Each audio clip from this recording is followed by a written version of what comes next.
go through and tell you a little bit about Wooley Parks, what we do for clients, what opportunities there are in the marketplace. And I hope I don't bore you too long. So before we begin, I'd just like to say thank you very much to Navigation Wealth Management and its clients that are joining us today. Wooley Parks, we're a leading property services business that focuses mainly in East Yorkshire, but we are part of the Land and New Homes UK-wide network. So our partner companies do the same as I do right across the country. So it doesn't matter where you're based, you'll get the same level of service. So as part of this short webinar, what I'm going to focus on are two core elements, which effectively are property disposal. That can be land, that could be commercial property, it could also be residential property. I'm also going to look at investment opportunities, both in the residential market, the mixed-use market, and commercial as well. So let's start with where we began. Back in 2017, we did launch our private client service, which, to start with, focused mainly on landlords and potential landlords who were looking to build a portfolio of residential properties throughout the country. A lot doing the build to rent, PRS schemes, but it became quickly evident that a lot of our clients, private clients, had portfolios which included office buildings, commercial buildings, and industrial buildings. So we've widened the scope, certainly, of what we do, and in terms of the investment potential. So from our point of view, when we talk to a new client, we really review their existing property portfolio, whether that be residential investments, land, or commercial units, which planning laws have changed in so much that commercial offices can now be converted to residential development without planning permission. And a new change is coming through that vacant shops can also be converted to residential. So there are plenty of opportunities. So we do review and look at existing clients' property holdings and look where there may well be opportunities for development, enhancement, and really manage those clients' properties very closely. And of course, part of that, we do an annual review of existing rental portfolios to make sure that you are maximising your investment. So when we take a property or some land, there are several ways in which we can look to dispose of it. A straightforward way would be an unconditional sale or purchase.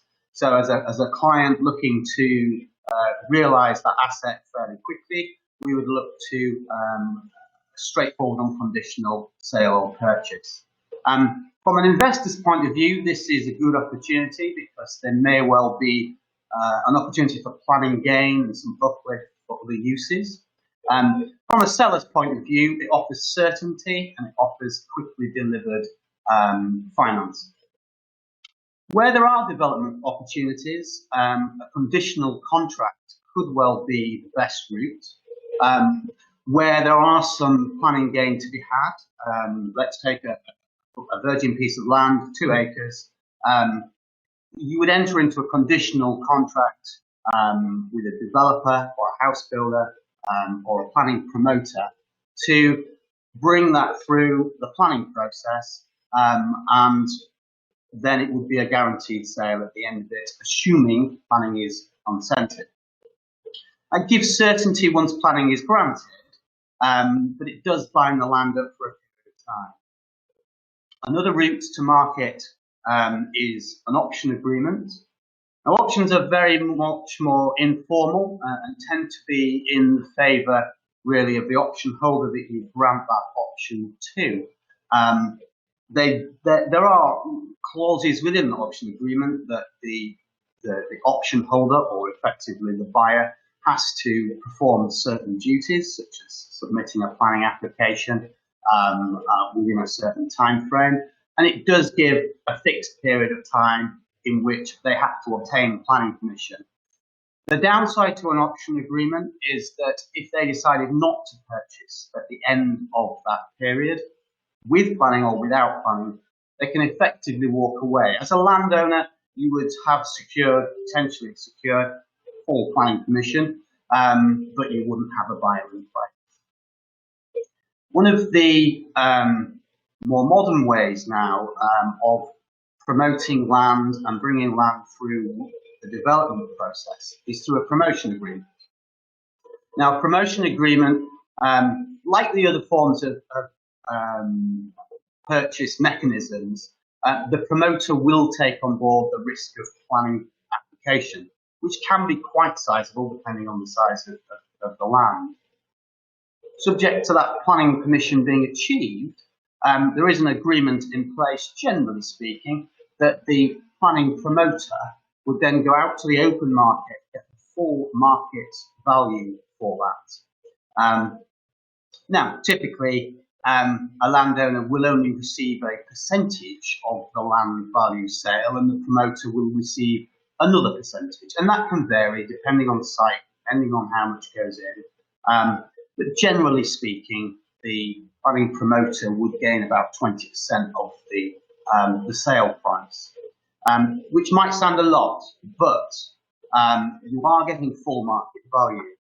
Whereas if you were to do a conditional contract with a house builder, for argument's sake, you're only dealing on a one-to-one basis, and therefore you may not get full open market value. There is another route, and that is to do a joint venture with a developer or a house builder, effectively taking part of the development risk on board yourself as a landowner. You would effectively give the land or building, if it's a building to be converted, to a development company, joint venture partnership.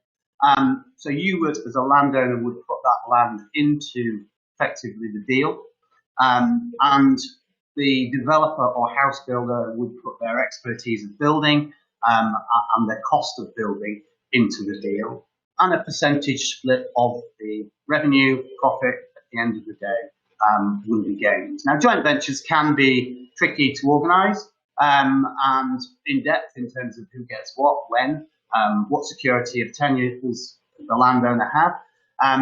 But we do quite an awful lot of joint venture schemes at the moment. It's a way of being able to extract maximum value from a landowner's perspective over a longer period of time, and is very effective. So let's look at a couple of, few case studies. So the site that you see here, which is 10 units, the two on the right were existing, so you can see it's at the head of a Woolley site. This had a bungalow on it, and one of our clients didn't know what to do with it, wanted to sell it. It was in a deceased estate. It was a shabby bungalow. It was on a large plot, and there were quite a lot of trees in there, but not all of them had tree preservation orders, which would prevent planning. So we engaged with a local housing developer who paid for, at their risk, full planning application for 10 large detached houses, which had a gross development value when all the houses were sold of £11 million. And that site was sold to that developer, £1.5 million. The bungalow before planning had a value of about £500,000. So you can see the planning uplift and the planning gain on a subject to planning basis. From a landowner's perspective, they had no risk other than they didn't get planning permission, and the developer walked away, but still had the bungalow that was worth £500,000. But the uplift was that they gained an extra £1 million from the sale of that land. That was on a one-to-one basis directly with the house builder. So case study number 2, this is an interesting site. It began life as a mushroom farm, subsequently then purchased by a waste transfer operator with umpteen numbers of horrible planning permissions next to that lovely residential location that you can see on the right. It was eventually sold and purchased by a land trader or a speculator or planning promoter, whatever you like to call it. They took the unconditional risk and paid £3 million for the site unconditionally. They then took that through planning permission and paid for full planning application and all the supporting documents that are required, and obtained a planning consent for 85 units, which included an element of affordable housing as well. And they later engaged our services to sell that site, and it was sold for 7.5 million. So a significant uplift with some work. They took the chance of obtaining the planning permission. At the end of the day, they purchased it for its existing use value as a commercial site. So to them, the risk was negligible.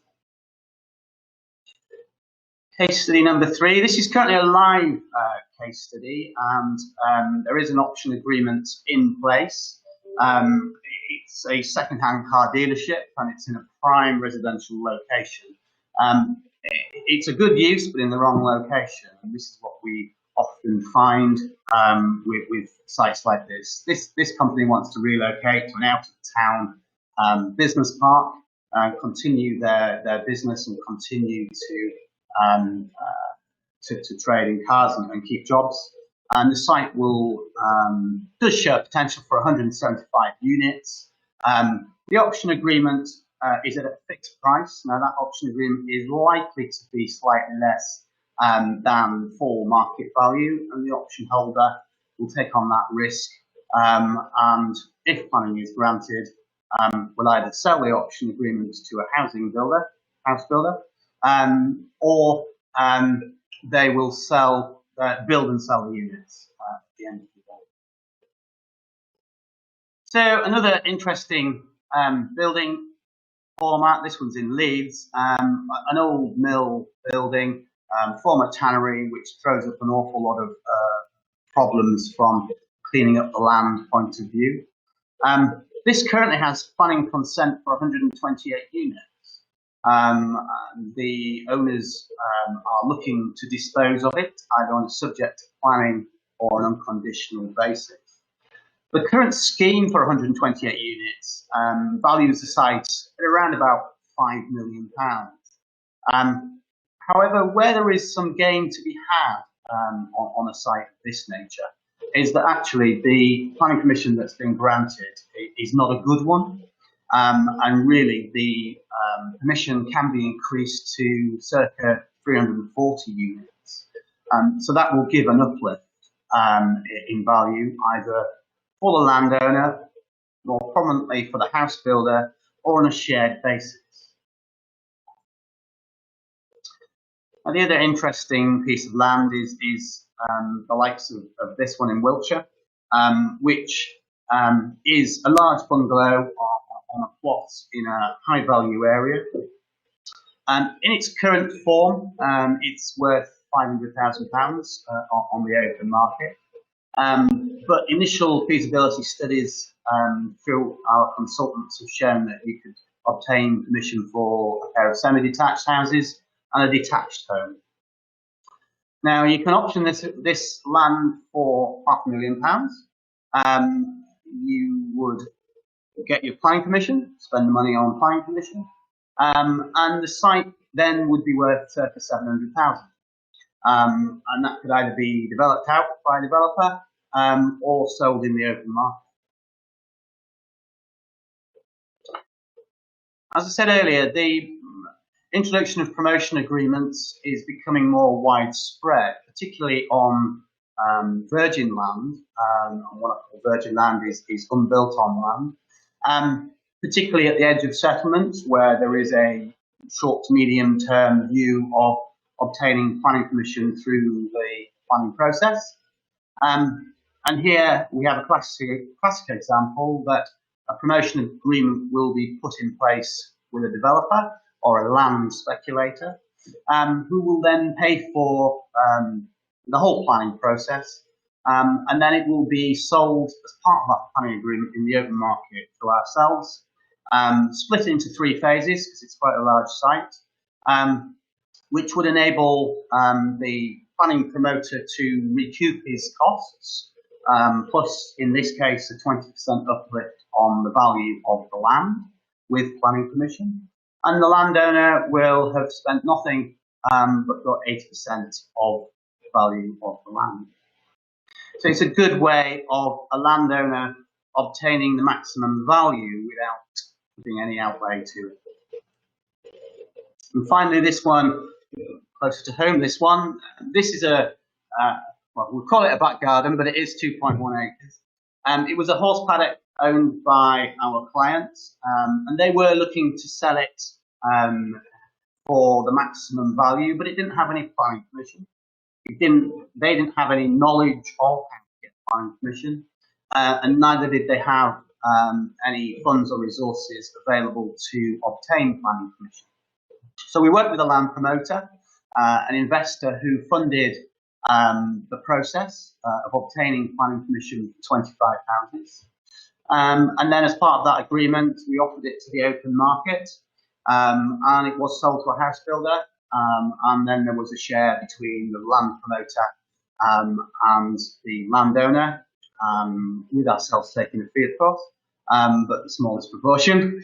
And those houses are now being built and sold in the open market. So just to give you a brief overview of how land without planning permission is taken through to maximise value.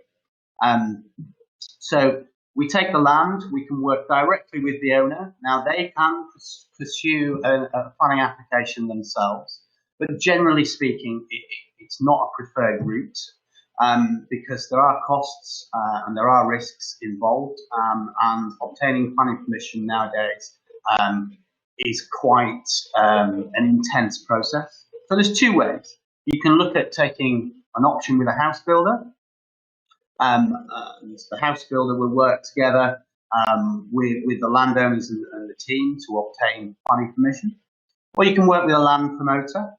And if you work with a land promoter, we all work together as a development team to secure outline planning permission, or even detailed planning permission, depending on the size and nature of the property.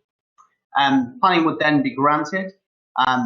If it was through a planning promoter, that land would then go to the open market for sale. If a house builder took an option on it, then we would work together, we would get outline planning permission, and they more likely would want detailed planning consent. And if that was granted, then they would exercise either their option or conditional contract, and they would build the houses themselves and pay the landowner what was agreed at the outset. Obviously, if applications are refused, we have to go to appeal. Then that process is interrupted, but generally speaking, if an appeal is necessary, the house builder or the promoter would pay for that as well as part of the contract or promotion agreement that we put in place at the outset. So from our point of view, there are two main options that we work with clients. Firstly, a landowner option. They would engage services of Wooley Parks, and we would carry out a strategic review throughout the country, wherever that might be, on behalf of our clients, and look to see what would maximise the development opportunity and yield the maximum price in the client's timescales. We can introduce development partners, specialists at providing a turnkey solution to obtaining planning permission, or land promoters or house builders. The alternative is that you're looking to invest in land and development opportunities, either as an investor, developer, or a land promoter. And through our network of partners and our consultants team, we do offer a fully managed service to clients, which allows them to invest in land and development opportunities or promotion opportunities, either with hands-on or hands-off as much as they like. Yes, there are risks involved, but the rewards can outweigh the risk. So, as I say, we have a large number of opportunities that come through to us, and for our client base, we tend to deal on a land basis, strictly off market, unless a promotion agreement means that we go to the open market. There are only a finite number of clients in the market that will buy either land without planning permission or land with planning permission to build. we know who they are. So when it's off market, it's directly to those people. It may still be a competitive market, but it's very much on a private one-to-one basis with individuals. I'd like to thank you very much, Matt, and everybody that's listening. I hope that's given you a very nice brief overview as to how we work on a UK basis. And if there are any questions, please put them in the chat, and I'll be happy to answer them. Given the fact that I'm fairly tight on time and I want to keep this fairly a high level, I thought what I'd try and do is break this down into 3 sections, which is kind of look at the 3 basic building blocks of what do you do if you actually have wealth, if you realise wealth as a result of disposing of land. So they're basic, I guess, from bottom up, knowing firstly where you're going, and I'll come back to that, then knowing how you're going to get there, and then lastly is worrying about how those assets are ultimately invested to ensure that those plans are met. So let's start briefly with the knowing where you're going. And the reason I think this is probably arguably even more important now than it normally is really the last 6 or 7 months that we've lived through of kind of market volatility, and that volatility that will continue. Because what it has meant, I think, in the last period is that a number of clients have kind of lost sight of the importance of planning and the importance of focusing on where they're going. And some, certainly back in the early days of March and April, got caught into the kind of the panic, the rabbit in the headlights of market volatility. So the first thing to absolutely focus on is to ensure that you absolutely understand why you're doing what you're doing, and understand that it's going to get you where you want to go. As Benjamin Graham once said, who was the kind of the father of value investing, he once said the best way to measure your investing success is actually not worrying about whether you're beating the market, but actually making sure that you've put in place a plan and a behavioural discipline that's kind of likely to get you to where you want to go. And again, the kind of the uncertainty, the volatility of the last few months brought back to mind for me really a concept of thinking that I'd come across a while ago, which was developed, interestingly, by the US Army War College, ideally to be implemented in the theatre of war, but I think is equally applicable to, well, I guess to almost any scenario, but certainly to financial planning. And they developed this way of thinking called VUCA. And VUCA, the VUCA, stands for volatility, uncertainty, complexity, and ambiguity. And I think whether it's in financial planning or almost any other aspect of our lives at the moment, as we learn to live through COVID-19 and emerge into whatever the new normal will look like, I think we're all experiencing a degree of worrying about volatility, uncertainty, complexity, and ambiguity. And I think the value of planning, the value of what Matt and the team at Navigation do, is almost what they provide. And I hope this doesn't sound too glib. Is almost what they provide is the antidote to VUCA, because what the certainty of knowing where you're going can provide is, if you like, the vision, the understanding, the clarity, and the agility to enable you to navigate. And I guess very well selected name of your business, Matt, to enable you to navigate whatever's going on in the world to ensure that those plans and objectives are met. So, okay, that's the kind of the first bit. You absolutely need to know where you're going and have a laser-like focus on this. On that, the next bit, I guess, is how do you get there? And this is ensuring that, I guess, whatever path, whatever plan is put together is both holistic and bespoke to you. Because if you have just realised wealth as a result of disposing of land, you may well have realised that wealth as a private individual. You may have realised that wealth within a corporate structure. So you may end up now with a cash-rich business. So there may well be all sorts of different tax implications and consequences. Therefore, given either of those, that we need to reflect to ensure that plan does become both holistic and bespoke.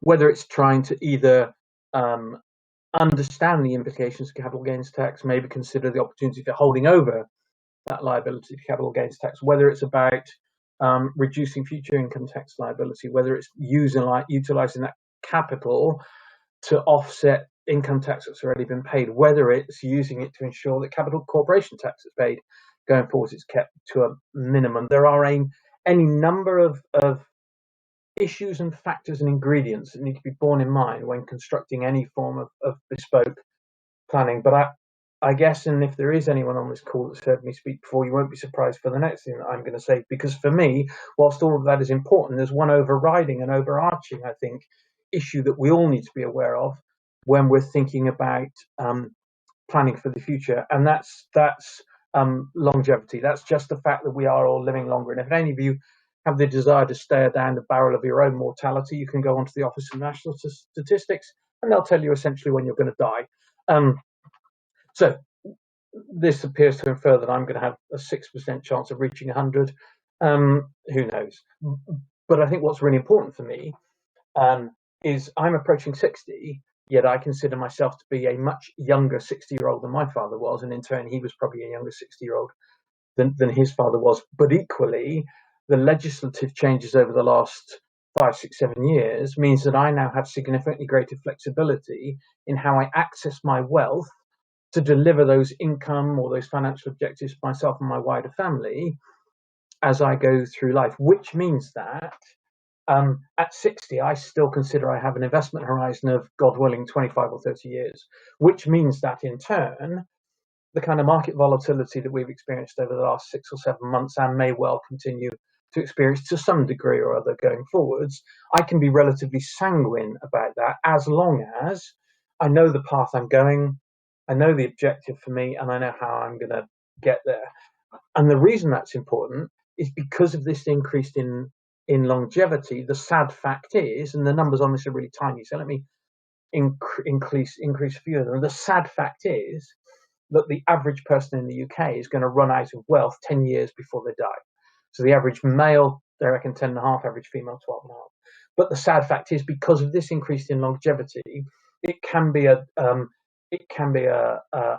joy or a curse, subject to how well we manage our wealth, to deliver us the kind of the lifestyles that any of one of us would wish for what essentially is going to be an increasing period of time. So whether you find yourselves still in, if you like, the accumulation phase of your life, when you're utilizing that wealth to increase so that you have sufficient wealth created at the time you need to use it to create an income to enable you to sustain that lifestyle that you require for the rest of your life, or whether you find yourself in the decumulation phase, which arguably is a far more challenging phase, when you need to utilize that wealth to create and sustain this lifestyle for a significant period of time. And I came across a really interesting analogy recently, which I will share very briefly with you now, which was that decumulation, which is probably one of the hardest nuts to crack in financial planning, can be likened to marathon running. And because there are 3 main risks that you will experience in utilizing wealth to create income for the future. The first is what we call sequencing risk.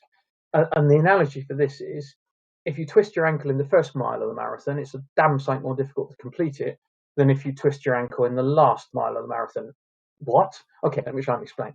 So this is 2 clients, client A and client B. They both have exactly the same investment experience, except they're a mirror image of each other. Yeah, so one has positive returns at the beginning and negative returns at the end, the other one the other way around. Now, when you're in the accumulation phase of your life, when you're amassing wealth, it frankly doesn't matter how those investment returns come, because you will end up broadly in the same place. What does matter is if you get differing investment returns when you're utilizing capital to provide yourself an income, because suddenly, if you get poor investment returns at the beginning of that period and you're taxing that engine to produce income, suddenly you can run out of fuel, if you like, or that engine can run out. So sequencing risk is an incredibly important that needs to be monitored and managed throughout life. Okay, so that was twisting your ankle at the beginning. The second marathon analogy is ensuring you pace yourself, ensuring that you understand the length of the race, i.e., coming back to my point of increased lifestyles. And there was a really interesting book written recently by Camilla Cavendish, and there was just one sentence in it stuck out for me, because at 60, I absolutely relate to this. That this increase in life expectancy, what it actually means, going back to the point I made earlier, that I'm a younger 60-year-old than my father, is that it's actually not old age that's getting longer, it's middle age. And therefore, whilst our income needs will inexorably reduce as we get older, that kind of probably won't arrive until mid-80s, I guess, as we stop traveling, as we stop enjoying this longer middle age. So being aware of the pace of the marathon, if you like, and ensuring that your wealth is managed in a way that you can sustain that pace is critically important. Which brings us, I guess, to my third marathon analogy, which is that we all run our marathon uphill. What does that mean? It means we have to be aware of inflation risk. Now, inflation at the moment is not a risk, and I think for the next few years it won't be. However, there is an inevitability that because of the significant fiscal stimulus that the European Central Bank, the Federal Reserve, the Bank of England, and governments around the world, but let's talk specifically, I guess, the Bank of England and the UK government, the significant financial stimulus that they've injected into the UK economy will mean at some point that will turn into an inflationary pressure. So in the medium term, next few years, inflation is not an issue, but do not discount inflation as being a longer term issue, and has been discarded, if you like, the silent assassin of investment planning. And interestingly, when we had these kind of greater flexibility introduced into our pension planning 5 years ago now, 5, 6 years ago, vaguely amusing. I found it vaguely amusing. We asked one of my colleagues to draw us a little flow chart that we could use with clients to help them best understand how to blend their options together of taking tax-free cash or income or whatever. And love him, this is what he came up with. Because George Osborne guaranteed that at retirement everybody was eligible for guidance. But trust me, guidance is not what you need. Advice is absolutely what you need. Now, this was about pensions flexibility, but as we all know, retirement income is made up not just of pensions, but also, this land sale may result in other investment vehicles, whether it's enterprise investment schemes, venture capital trusts, ISAs, whatever. There's a whole variety of different sources of income that can be brought to bear to produce and facilitate this income in retirement. But I think the key thing, going back to where we started, is actually to know what your ultimate destination is. What is the number that you need to amass as far as wealth is concerned to have the peace of mind that your needs in retirement will be met in perpetuity? The last point on this, I guess, in building this bespoke planning is please do not forget the kind of the fundamentals that underpin planning, which is making sure you've got wills in place, absolutely making sure you've got lasting powers of attorney in place, irrespective of age, and not losing sight of inheritance tax. Because interestingly, you saw my mortality from the Office of National Statistics. Well, interestingly, not surprisingly, my daughter, this is Tess, my daughter, she's got a significantly greater chance of reaching 100. So that wealth that you create through securing planning permission and whatever route to market you choose to take, that wealth that you create, yes, absolutely use it initially to enjoy your wealth, to create your lifestyle, but please be mindful of the fact that the next generation need it even more than we do. The London School of Economics are in fact suggesting at the moment that 20 and 30-year-olds in the UK today may actually be the first generation in meaningful history to be less well off than their parents, primarily because in fact, Institute of Fiscal Studies year in, year out highlight that the two primary drivers of wealth in the UK remain property and pensions. The average UK first-time buyer is now 35, and the pensions environment is a pale shadow of its former self. So the next generation need whatever we can or are able to leave them.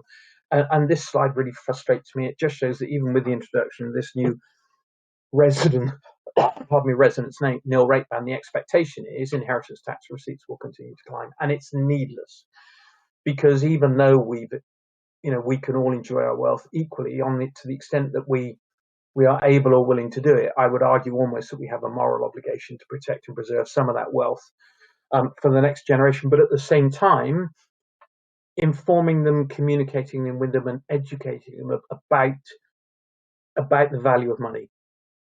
Great old Chinese proverb. I love this Chinese proverb. Fu bu guo sandai. It means wealth rarely survives 3 generations. And if you do have the opportunity to create wealth through land sale, then the last thing you want is for the next generation or the generation after to squander it. So I think educating the next generation, introducing them to people like navigation to ensure they understand the importance of planning, I think is critically important. Okay, so that was a whistle-stop tour of, I guess, where do you want to go and how you're going to get there. Which brings us lastly, I guess, and given the fact that we're the UK's largest private client wealth manager, and we're actually, I think, something like the 35th largest investor on the planet, it would be remiss of me not to spend, I guess, 2 or 3 minutes just talking about how we manage money, because it's incredibly simple.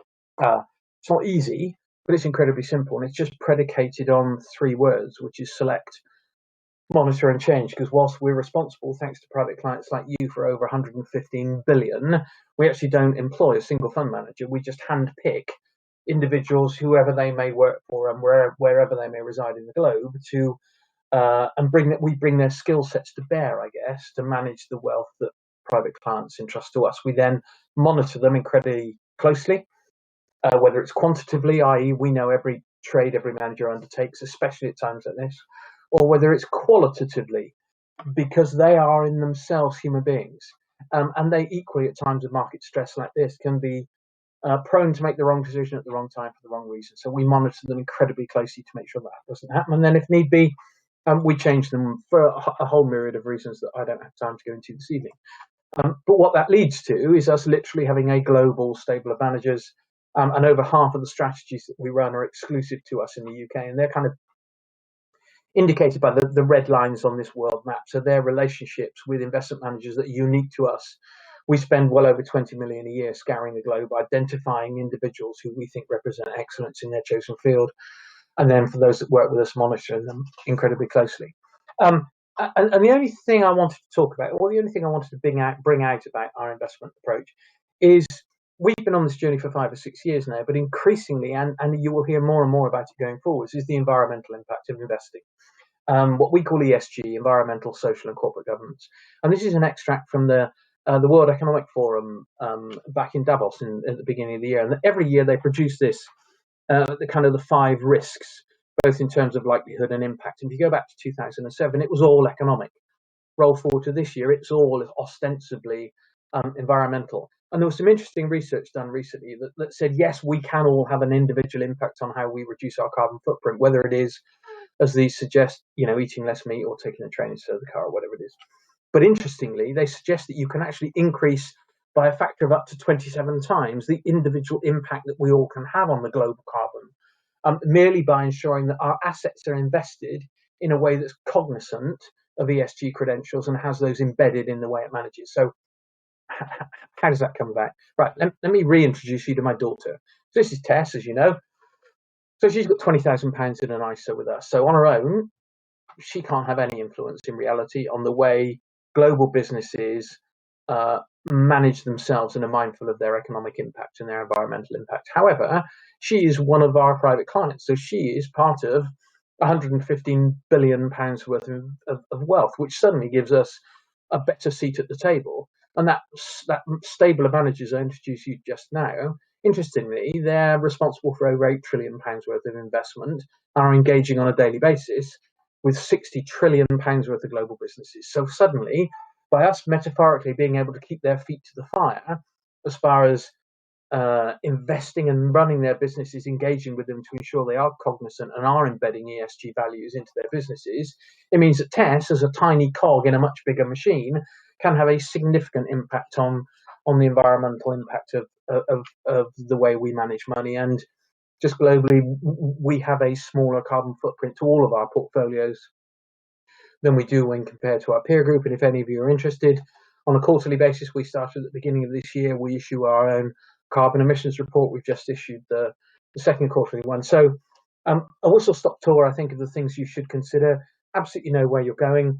Secondly, absolutely make sure that you have a bespoke journey plan to get there. And then thirdly, ensure that you engage with an investment house who will be cognizant not only of, well, we call it creating a world worth living in through investing. But anyway, that's enough from me. I've had my 15 minutes. Thank you very much. And I'll hand you, if I may, back to Matt.